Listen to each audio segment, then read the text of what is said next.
Duty నుంచి ఇంటికి వెళ్తా అంటే ఇదిగో ఇట్లా కనిపించింది. ఇవి ఇట్లా ఎందుకు పెడతారో మీకు తెలుసా? మన పెద్దలు ఏం చెప్తారు, ఫర్ సపోజ్ ఇంట్లో ఒక వ్యక్తికి బాగాలేదు, ఫీవర్ లాంటివి వచ్చినప్పుడు హాస్పిటల్స్ కి తిప్పుతాం. ఏదో కారణం వల్ల హెల్త్ ఇష్యూ తొందరగా సెట్ అవ్వదు, తగినం పట్టడు అంటారు తెలుసా మీకు? స్థానికంగా ఉండే ఒక పెద్ద మనిషి నీ మీద ఎవరో కూర్చున్నారు, ఎవరికైనా చూపెట్టాలంటారు. ఇక మనోళ్ళు గాబార పడిపోయి దగ్గరలో ఉండే పలానా ఆయన చూస్తాడు కదా, చలో పోదాం పని తీసుకొని పోతారు. ఆ పెద్ద ఆయన ఒక ముగ్గు పోసి ఒక నల్ల కోడి పెట్టి ఇవన్నీ పెట్టి ఇగో పలానా ఆయన నీ మీద కూర్చున్నాడు అని చెప్తాడు. ఇప్పుడు నేను ఎల్లగొడతా అని చెప్తాడు. చెప్పి వీపు మీద గట్టిగా 2 దెబ్బలు కొడతాడు. ఆ వ్యక్తి దయానికి స్పృహ తప్పి పడిపోతాడు. అప్పుడు మనం ఏమనుకుంటాం, మన మీద ఉన్నది వెళ్ళిపోయిందని అనుకుంటాం. కానీ నిజానికి మన భయాన్ని, మన అమాయకత్వాన్ని వాడు సొమ్ము చేసుకుంటాడు. ఇలాంటివి నమ్మి మంత్రాలు చేస్తున్నాడని భార్యాభర్తలను ఇద్దరిని కాల్చిన సందర్భం కూడా ఉన్నది.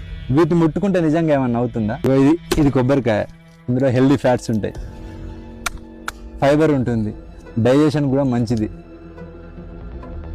హెయిర్ కూడా చాలా మంచిది. ఇది నిమ్మకాయ, ఇందులో విటమిన్ సి ఉంటుంది. అసలే ఎండలు ఎక్కువ కొడుతున్నాయి, కనబడితే నిమ్మరసం చేసుకుని తాగండి. ఇందులో యాంటీ ఆక్సిడెంట్స్ ఉంటాయి, మెటబాలిజం పెంచుతుంది, ఫ్యాట్ తగ్గడానికి కూడా ఉపయోగపడుతుంది. ఇలాంటి పదార్థాలను రోడ్డు మీద పడేయడం మన అజ్ఞానం మాత్రం. భయం, అజ్ఞానం మనల్ని బానిసలుగా మార్చేస్తుంది. దురదృష్టం ఏంటంటే మన నిర్ణయాలు మనం తీసుకుంటలేము, మన భయాలు తీసుకుంటున్నాయి. మూఢనమ్మకం మనిషిని బలహీనుడిగా చేస్తుంది, విజ్ఞానం మనిషిని శక్తివంతునిగా చేస్తుంది. ఆలోచించండి, నిజాన్ని మాత్రమే నమ్మండి, మూఢనమ్మకాలను కాదు. Thank you. జై హింద్.